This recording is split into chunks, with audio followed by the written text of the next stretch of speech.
नमस्कार। आज मैं आप लोगों को एनसीईआरटी कक्षा 8 क्लास 8 का रुचिरा संस्कृत बुक उसका 8वां पाठ संसार सागर से नायकः पढ़ाने जा रही हूँ। और हम लोग जानेंगे कि इसमें क्या बताया गया। सबसे पहले हम लोग संसार सागर से नायकः का अर्थ जान ले। संसार सागर से नायकः मतलब संसार सागर के नायक, इसका अर्थ होगा। अब हम लोग आगे बढ़ते हैं और जानने का प्रयास करते हैं कि इसमें क्या लिखा है। प्रस्तुत पाठ में अनुपम मिश्र की कृति आज भी खरे हैं। तालाब के संसार सागर के नायक नामक अध्याय से लिया गया है। इसमें विलुप्त होते जा रहे पारंपरिक ज्ञान कौशल एवं शिल्प के धनी गजधर के संबंध में चर्चा की गई है। पानी के लिए मानव निर्मित तालाब बावरी जैसे निर्माणों को लेखक ने यहाँ संसार सागर के रूप में चित्रित किया है। तो हम लोग आगे बढ़ते हैं और जानते हैं कि इसमें गजधर के बारे में क्या कहा गया है और पहले तालाब का निर्माण कौन करते थे। तो हम लोग आगे बढ़ते हैं और जानते हैं। के आसन ते अज्ञात नामान, कौन है वे अज्ञात नाम। शतशः सहस्रशः तडागा सहसैव शून्यात् न प्रकटीभूता। 100 शतशः 100 सहस्रशः हजार तडागा तालाब, 100,000 तालाब सहसैव मतलब अचानक ही शून्य से शून्यात शून्य से प्रकट नहीं हुए हैं। इमे एव तडागा अत्र संसार सागरः इति, ये ही तालाब यहाँ संसार सागर हैं। जो यहाँ संसार सागर यहाँ बताया गया है वे तालाब को ही संसार सागर कहा गया है। एतेषाम् आयोजनस्य नेपथ्ये निर्माण पैतॄणाम् एकैकं निर्मातॄणां च दशकम् आसीत्। इसके आयोजन में मतलब इसके निर्माण के पीछे, किसके निर्माण के पीछे, तालाब के निर्माण के पीछे निर्मातॄणाम एकैकम मतलब जो निर्माण करवाने वाले थे वो इकाई में और निर्माण करने वाले दहाई में थे। 10 कम मतलब दहाई में थे। एतत् एककम 10 कम च आहत्य शतकम सहस्त्रम वा रचयतः अस्म। एतत् मतलब इस तरह से एक इकाई और दहाई, यह इकाई और दहाई जो है वो मिलकर 100 और 1000 की 100 और 1000 की रचयत मतलब बने। इकाई और दहाई मिलकर 100 और 1000 बन, एक मिलकर मतलब 100,000 बन गए, सहस्त्र बन गए। मतलब ये तालाब के निर्माण करने वाले जो थे।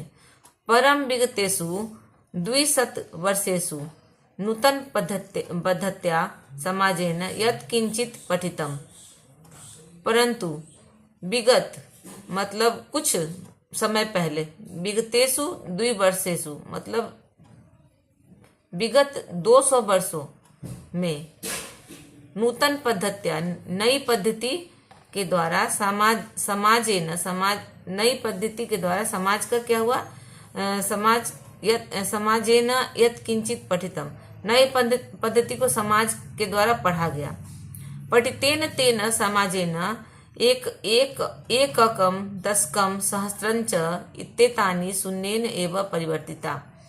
अब इन पढ़े हुए समाज के द्वारा, जो पढ़े लिखे हुए समाज थे उनके द्वारा क्या हुआ, एक इकाई दहाई और 1000 ये सब जो है क्या हुए, ये शून्य में ही परिवर्तित हो गए।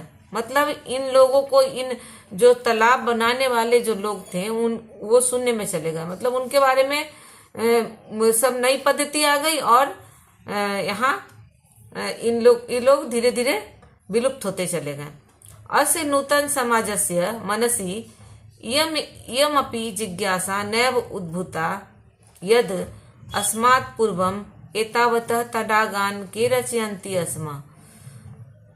इस नए समाज के मन में यह भी जिज्ञासा नहीं उठी कि इस हमसे मतलब इसके पहले तालाब एतावतः तडागान के मतलब इन तालाबों को किसने रचना की, इन तालाबों की रचना किसने की। एतादृशानि कार्याणि कर्तुं ज्ञानस्य यो नूतना प्रवृत्ति विकसिता। एतादृशानि कार्याणि कर्तुं, इस तरह के कार्य इस तरह के कार्य में क्या हुआ कि ज्ञान की जो नई पद्धति विकसित हुई। मतलब नए कार्य हुए और नए कार्य में ज्ञान की नई पद्धति विकसित हुई। तेन प्रविधि नापि पूर्वम संपादितम, और इस तरह की पद्धति पहले भी संपादित हुई थी, पहले भी बनी थी। एतत् कार्यम मापयितुम न केनापि प्रयत्नितम। अब इस कार्य के बारे में कोई भी जानने का प्रयास नहीं किया कि मतलब पहले भी तालाब बना, लेकिन ये तालाब कैसे बना और किसने बनाया, इसके बारे में जानने का प्रयास किसी ने नहीं किया। अद्य ये अज्ञात नामान वर्तन्ते, आज ये अज्ञात नाम है, मतलब इन नामों को कोई नहीं जानता है। पूरा ते बहुप्रस्थिता आसन, ये पूरा मतलब पहले प्राचीन काल में ये जो थे बहुत ही प्रसिद्ध थे। ये नाम जो थे तालाब बनाने वालों के नाम जो थे बहुत ही प्रसिद्ध थे। ऐसे से ही देशे तडागा निर्मीयन्ते स्म, अशेषे ही देशे तडागा निर्मीयन्ते स्म। मतलब संपूर्ण, मतलब पूरे देश में तालाब का निर्माण होता था। निर्मातारोपी अशेषे देशे निवसन्ति स्म, और तालाब का निर्माण करने वाले भी संपूर्ण देश में रहते थे। गजधर इति सुंदरः शब्दः तडाग निर्मातॄणां सादरम स्मरणार्थम। गजधर ये सुंदर शब्द तालाब के निर्माण करने वाले के लिए सादर स्मरणार्थम मतलब स्मरणीय है। मतलब लोग याद करते हैं कि गजधर ऐसा एक सुंदर नाम तालाब के निर्माण करने वालों को कहा जाता था। राजस्थानस्य केषुचित् भागेषु शब्दोऽयम् अद्यापि प्रचलितः। राजस्थान के कुछ भाग में यह जो शब्द है गजधर जो शब्द है ये आज भी प्रचलित है। कह गजधर कौन है? यह गज परिमाणम धारयति स गजधर। यह मतलब जो गज परिमाणम मतलब गज के नाप को धारण करता है वह गजधर है। गज परिमाणम एवं मापन कार्य उपयुज्यते। गज का माप जो है, हम लोग जब पहले कपड़ा खरीदने जाते थे या अभी भी जाते हैं तो एक लोहे की छड़ी होती है, उसी से नाप के कपड़ा काट के देता है। जो कपड़ा वाले जो होते हैं वो वही होता है, उसको ही गज परिमाण मतलब गज को नापने का जो कार्य होता है उससे ही